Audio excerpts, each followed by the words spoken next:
What is going on, everybody? Welcome to Podcast Revived, episode number 5. I am your host, as always, Shane Craig, and joining me is the lovely Jesse Craig. Hello. Guys, we have another great show coming for you today.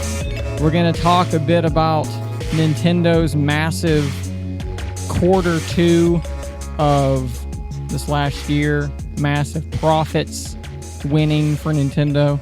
We're going to talk about the console wars, and we're going to show off our thoughts on the number 9 Metacritic game of the last decade, which you'll have to wait to hear what game it is, or you could Google it, and then you would know. You would spoil the surprise. But first, before we get started, let's take a second and thank our first sponsor of the show. Guys, today we're sponsored by a YouTube and Twitch channel you can find under Luke Sock, as kind of one word, L-U-K-E-S-O-C-K. I think Sock is a abbreviation of his actual last name, which I won't butcher with trying to say. Sock and then some other stuff. Guys, I checked out Luke's channel the other day when I got the contact from him, and he's doing something that I'm actually kind of appreciative of. Like, Twitch and YouTube have a thing called a channel trailer that nobody ever, we don't even have. I think we just have a video there. Oh. He actually made a channel trailer, and it's really good. I was really impressed with it. It actually, if you want to know what his channel is like, what his content is, just watch the trailer. It's all right there. It's a great trailer.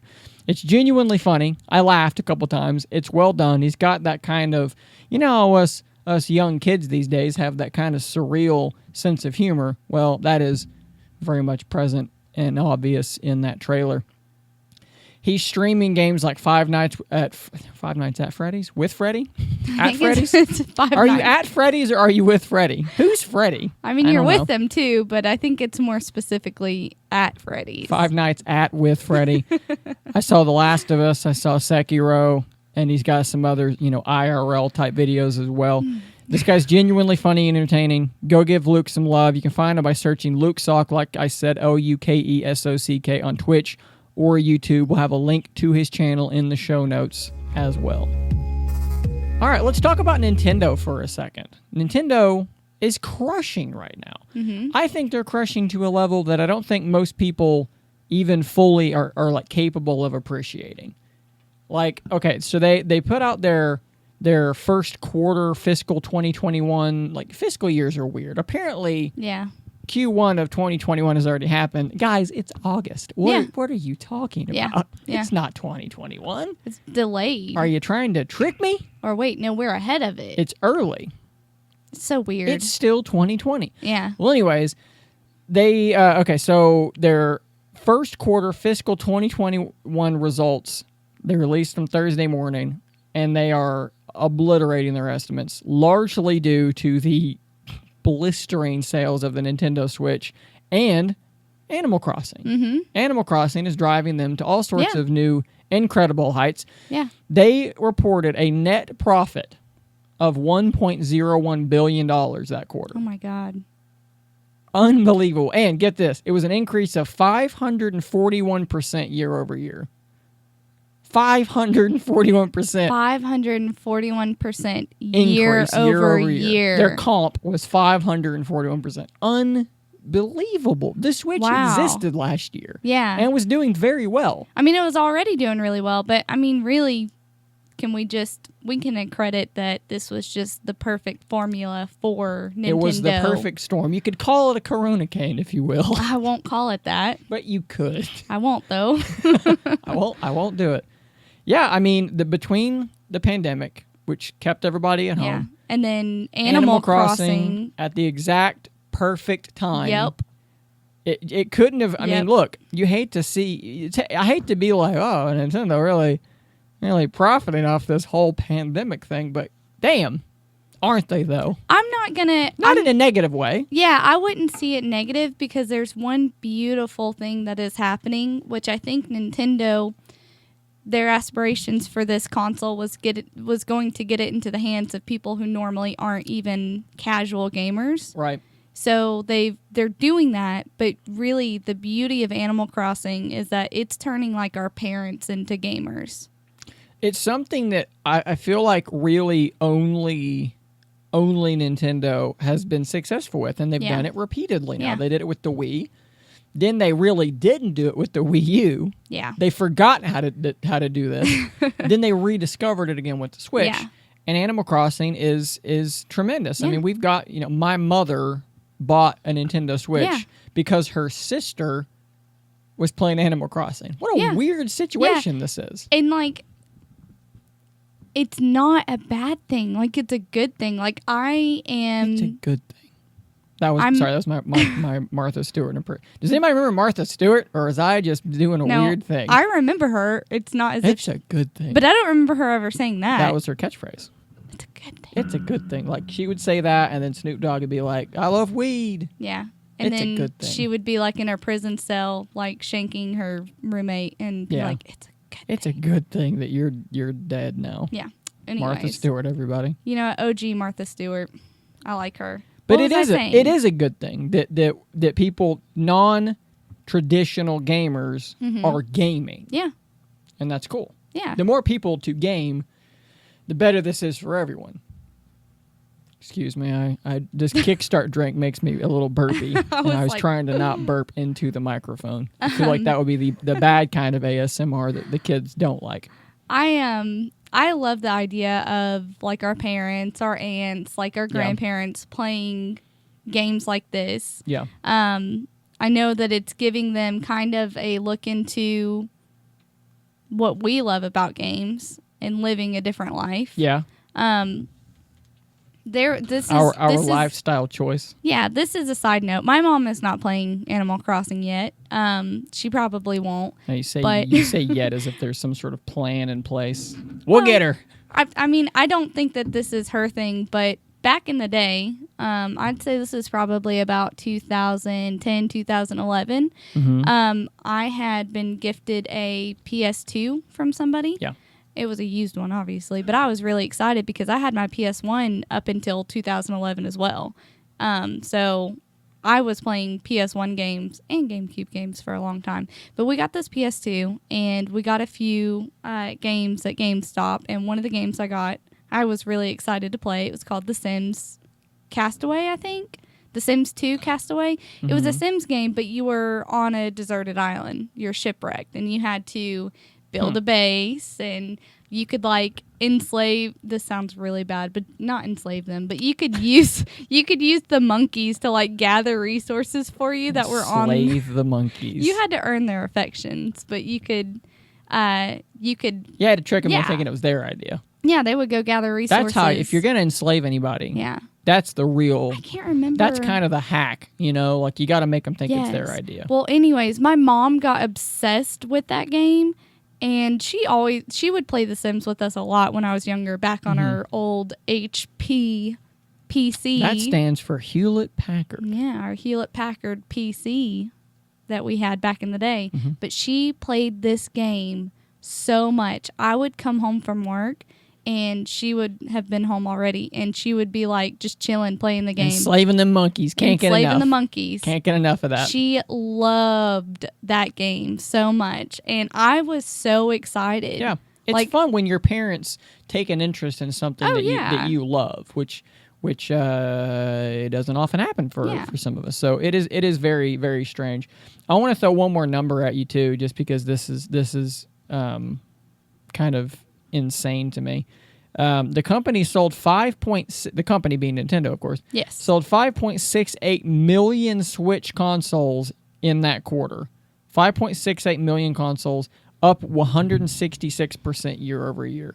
Keep in mind that you could not go to a store and buy a Nintendo Switch for any of that. Mm-hmm. So they still managed to have a massive increase in their hardware sales numbers, while having an incredible shortage of hardware. How is that happening? Was it like pre-orders or something? No, it's just because suddenly everybody went to the store to buy a Switch, Oh, and I'm they assuming just bought all the units they that bought were everything there. that they had, and then on top of that, the production had slowed to a crawl Yeah. because of the pandemic. Factory closures. So, and they still managed to sell nearly 6 million consoles. Keep in mind, just a thought to throw out there. I did a video about a news story about an analyst predicting that the PS5 could be Sony's third 100 million unit selling console. 100 million units is a crazy thing to accomplish. It's huge.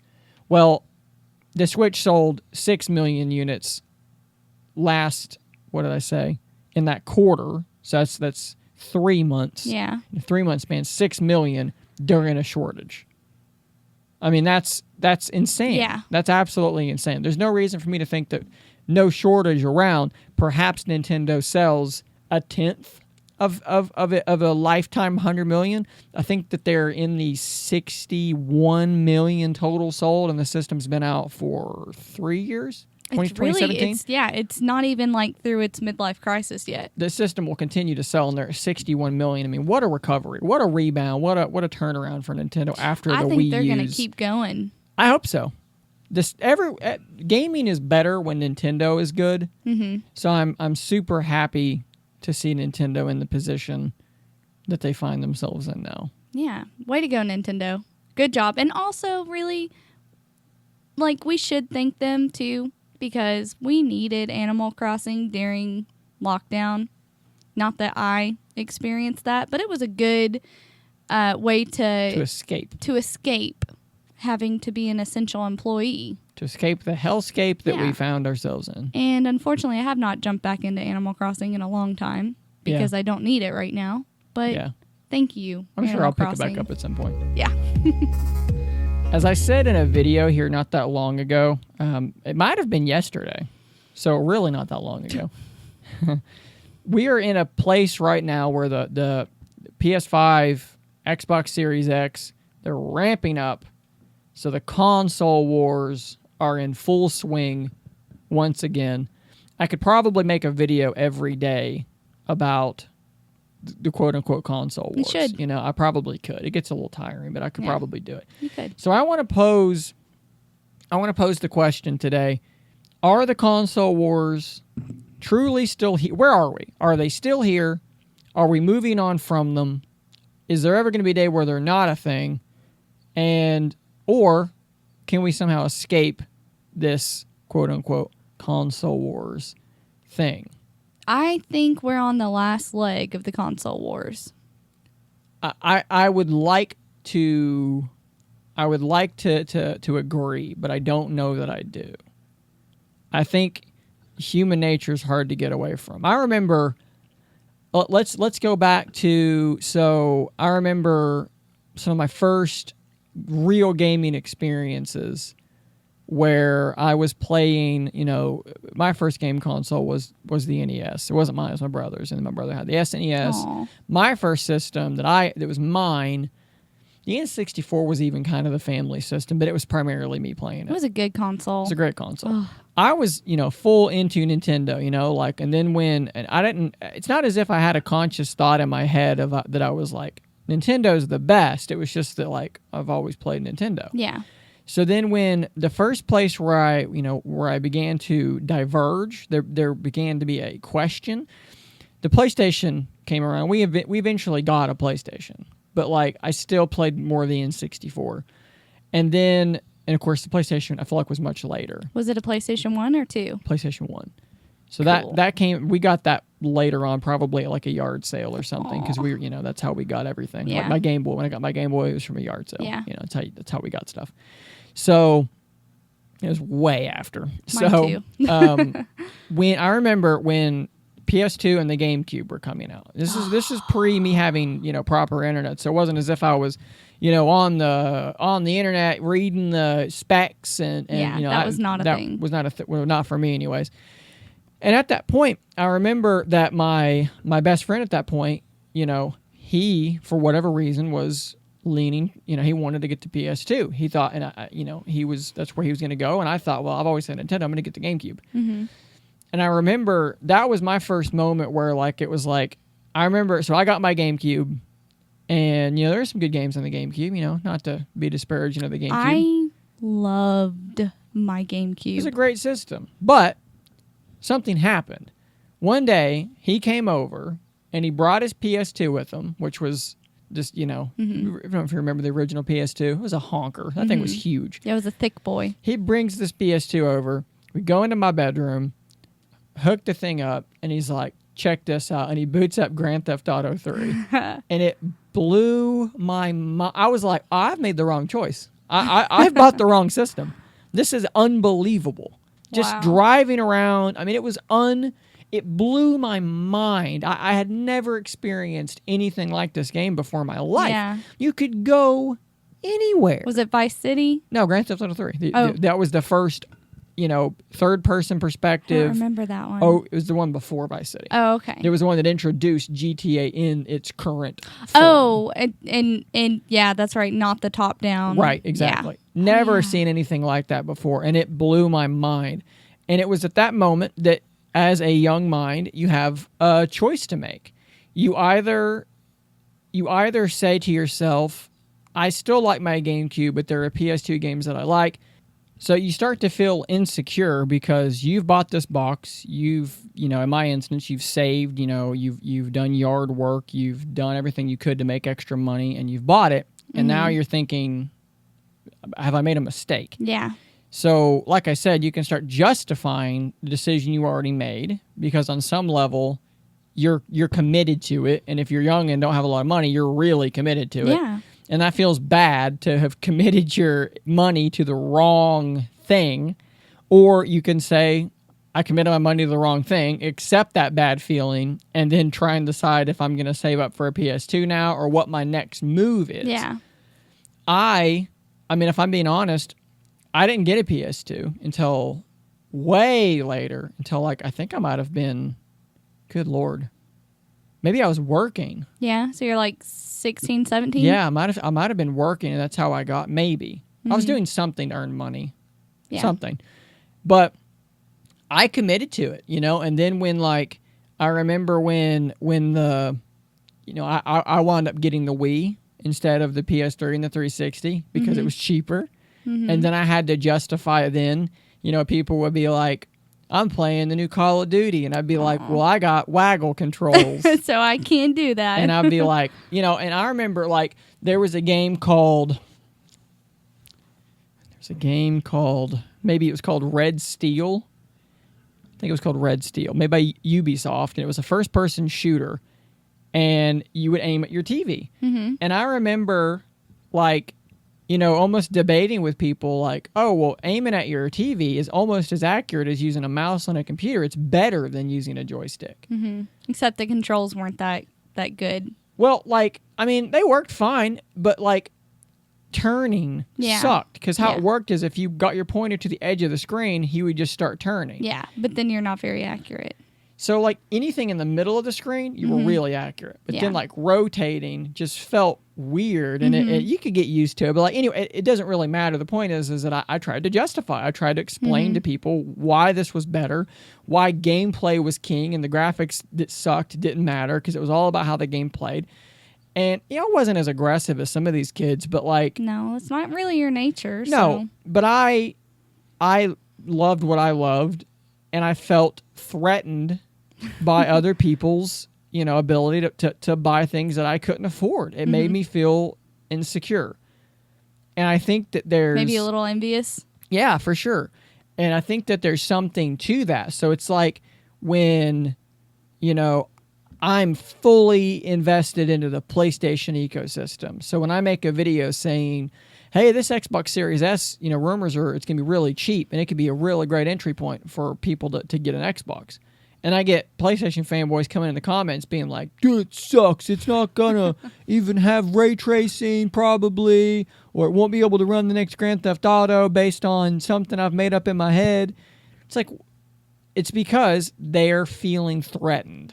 They don't want anything to pop up that says, I may be invested into the wrong ecosystem. Mm-hmm.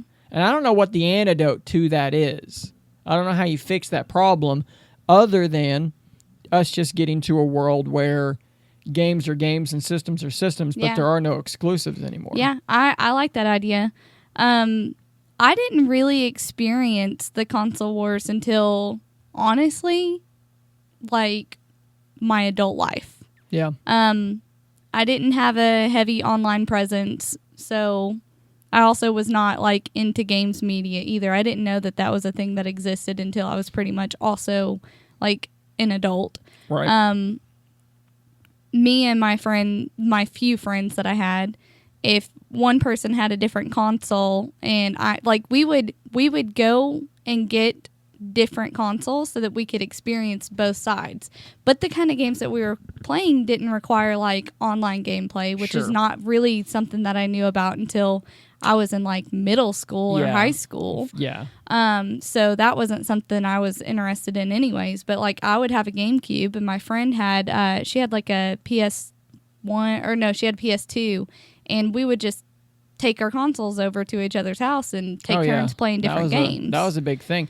And I think that's a valid point, too, that I think causes a rift to form. Like, when multiplayer was all local, it would be like you would just come to your friend's house, they'd hand you a controller, and you'd play Yeah. the game together. Yeah. And now it's like, well, I'm at my house playing this game on this box. You're at your house playing the same game on a different box, but we can't play together. Yeah.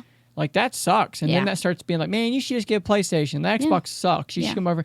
Fuck you, Xbox is good. What are you talking about? You know? And I think that never- causes a rift. I'm very lucky. I never heard of that. I had the first time that I experienced the console wars, I was working and I had someone who was at my store filling in for a day, and he was your typical bro dude, but just a little toxic. And we were talking about games, and because, I was like, hey, I heard you talking about this game. That's pretty cool. I think it was State of Decay or something. I was like, I like that game. And he was like, oh, do you have an Xbox? And I'm like, well, yeah, I have one, but that's like because I had bought an Xbox. I bought one specifically for State of Decay because I love that game so much. I played it at a friend's house. And you were like, I got to get And I this was like, game. I want this game. So I went and I bought a used Xbox. I think I traded in this is stupid. I traded in an N64, my Wii, my PS2, and my PS1 for my Xbox. Damn. All of those I had found very cheaply priced at yard sales, except for my PS1, which we had. I don't even know how we got that one. So I gave up a lot for this Xbox for one game that I was obsessed with. And I mentioned that to him. I was like, oh, yeah, I have an Xbox. That's the only one that I have. I mostly play on PS4 or PS3 at the time. And he just started hammering into, oh, Sony sucks. That's a stupid console. Yeah. Your games are for babies. And I was just really just, You're like, what? I didn't even have a response. I was just like, I know you know who I'm talking about. Maybe. You remember me talking about this person. Yeah.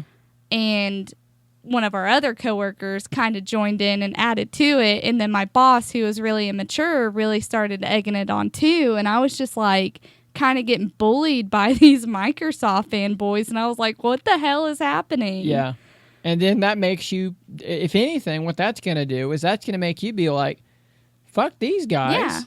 Well, Uncharted's awesome. You know, Yeah. you start thinking about the games you played on PlayStation that they're calling baby games, and you're Yeah. like, these guys are ignorant. The Last of Us is a baby game? Yeah, like these people are being ignorant. Yeah. And then that further, when the PS4 and the Xbox One come out, you're like, I'm buying PlayStation 4. Yeah.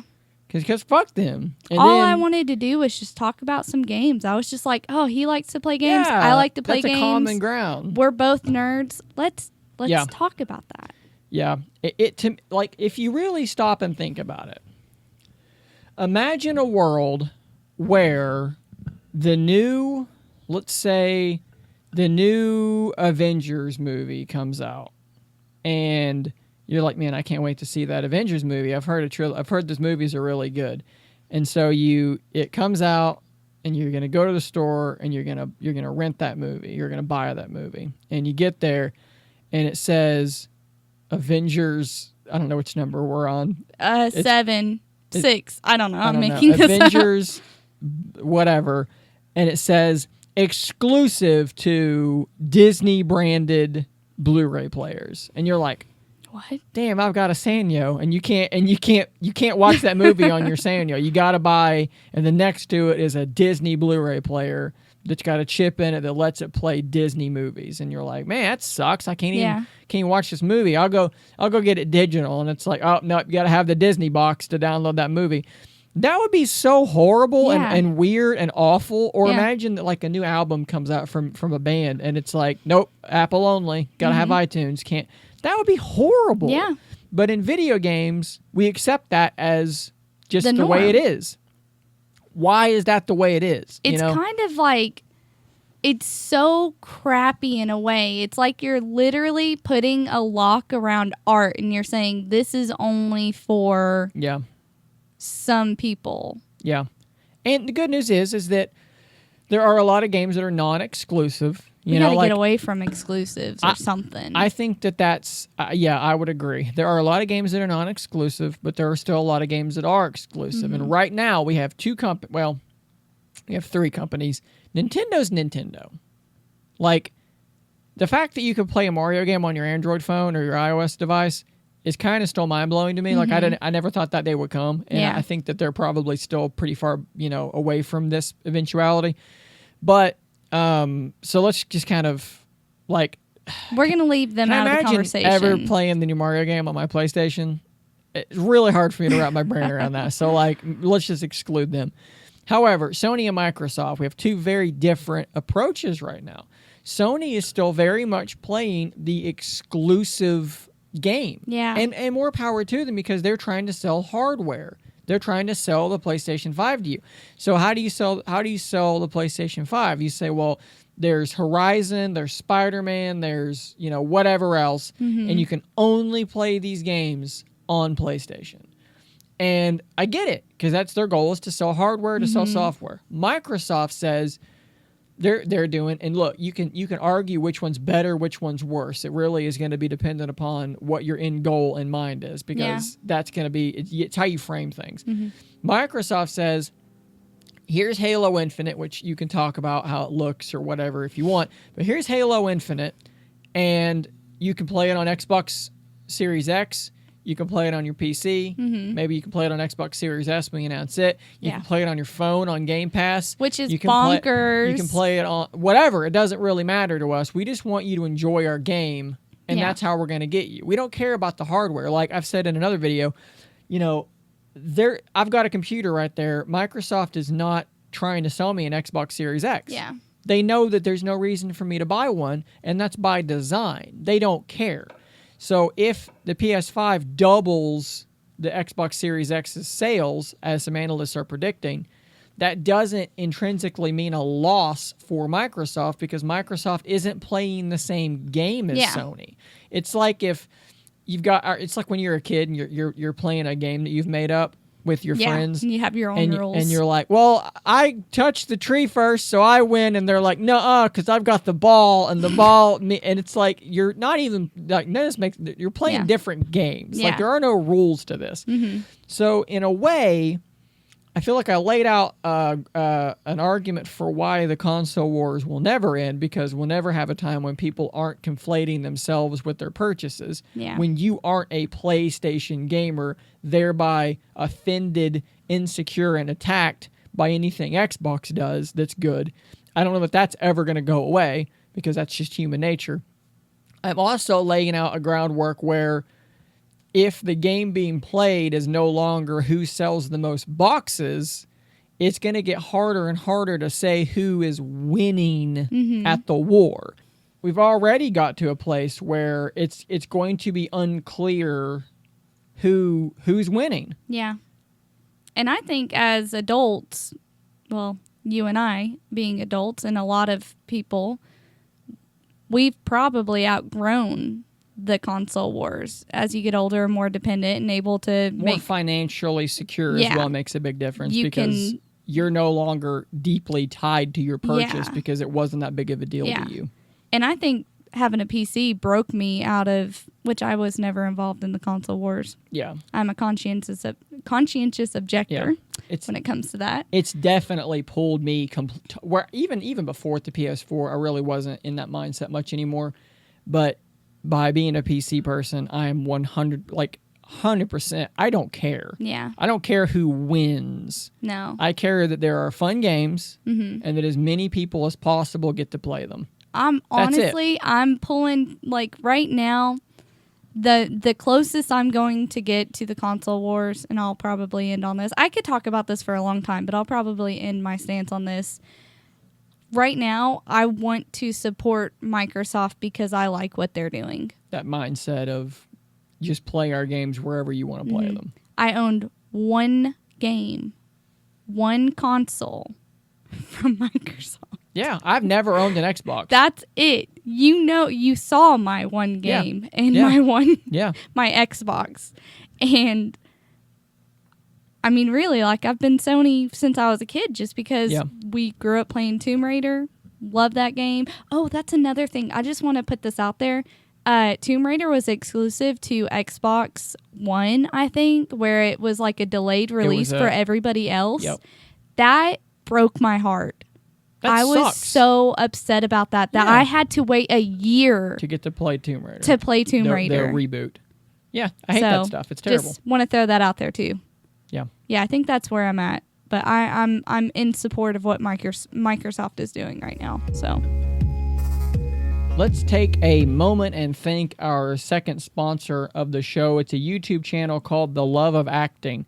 This actually kind of surprised me when I got this offer for a sponsorship here. But I checked out the channel and I'm actually really impressed. So the channel is hosted by an actor named Alan Baisberg, and basically what he does on The Love of Acting, he interviews a myriad of fellow actors, and he's got a very disarming and authentic style. I'm not usually one for these sorts of interview shows, but these long-form conversations are really engaging and thought-provoking. You can get an inside look into the world of acting in a way that we rarely get with The Love of Acting, and it's devoid of all that pretense and overproduction that makes shows like this feel rehearsed and fake.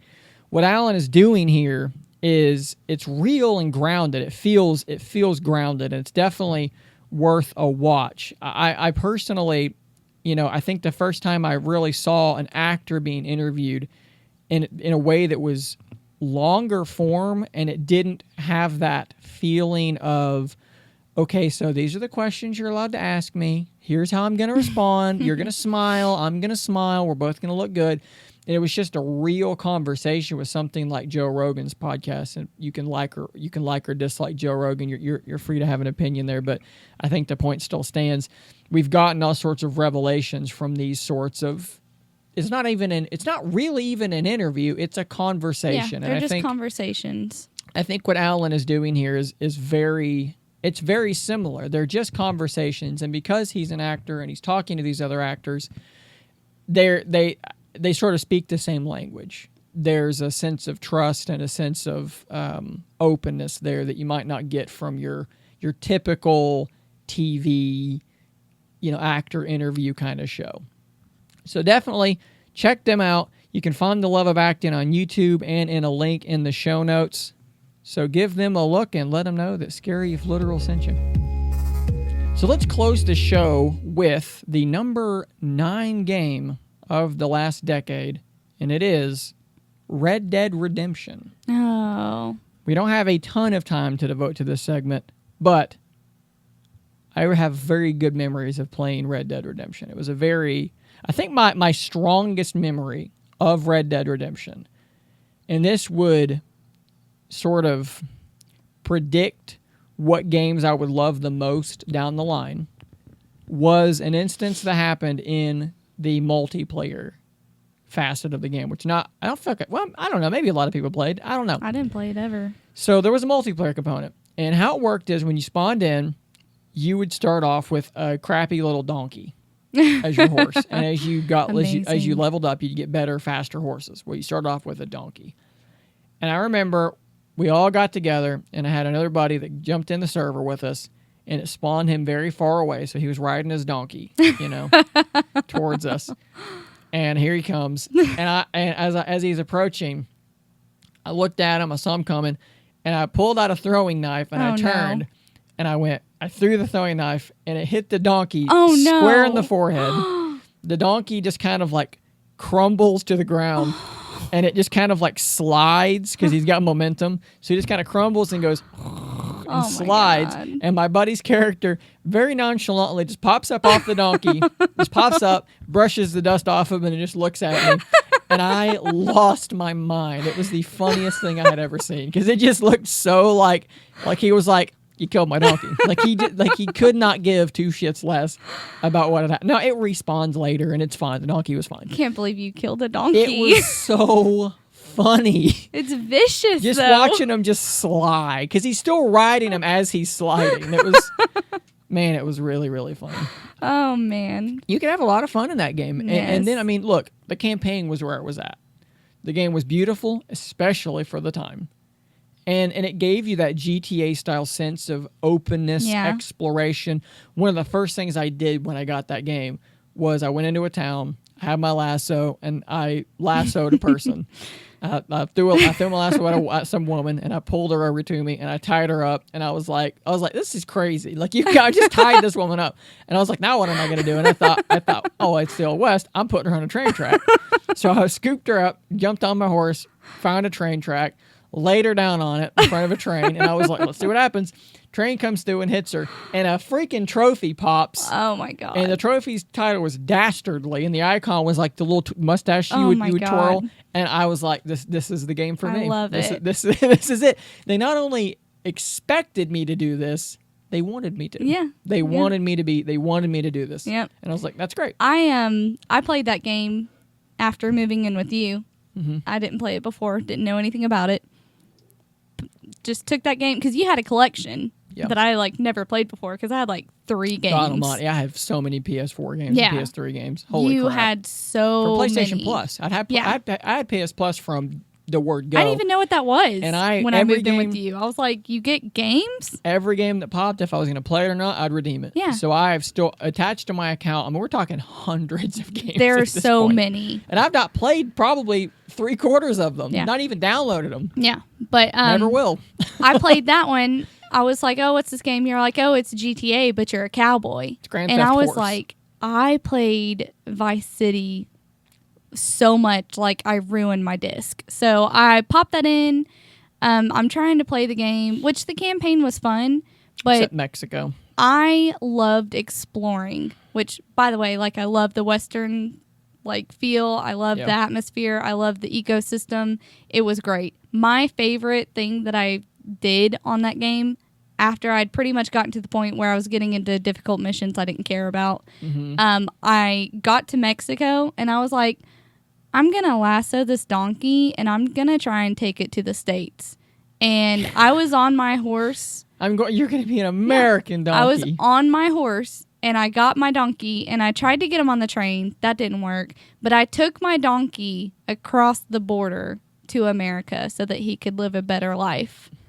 You could live the American Yes. donkey dream. And it was a very long, stupid process. I had a lot of time at this point to kill. I don't think I was working full time. It was literally 2 hours to get him Sure. to America But- because there are a lot of things that happen in that Yeah. game that are just random. Yeah. Yeah. So, But you could do that. yeah. And so much to do in that game. So many interactions with NPCs. You could play poker. You could take I up tried. bounties. I mean, there was so much going on. Yeah. The story was very good. I think I had that slow point in the middle, that Mexico kind of area that I think so many people got to that and it slowed down and they lost interest. But if you pushed through, the ending was very good. Little tragic. Oh, I No don't spoilers, know. I but didn't finish it. got stuck in Mexico. Yeah. But yeah, a really great game. I think that Metacritic had it as a 94 or a 95 overall, which means Metacritic isn't the arbiter of what games are good, but it makes a conversation anyways. I'm guessing that this game is lower on the list because there are so many great games that are still to come on the list. Yeah, it's a very impressive list as we progress further. So stay tuned for number 8 coming on the next episode. Ladies and gentlemen, that brings us to the end of this episode. Thank you to today's sponsors, YouTube and Twitch channel Luke Sock and YouTube celebrity interview show Alan Vaisberg with the love of acting. Thanks for supporting the show to both of you awesome people. You can find links to both of them in the show notes or in the Friends of Scary If Literal blog, which you can find at scaryifliteral.com. If you head to scaryifliteral.com, you'll find the links to our YouTube channel, Twitch, Twitter, which you can follow us on Twitter and Instagram because we post awesome stuff on there all the time. There are also links for several ways for you to support the show, like our merchandise store and some other cool stuff that way as well. So thank you for joining me today, Jesse. My name is Shane. This was Podcast Revived, and until next time, stay nerdy, my friends.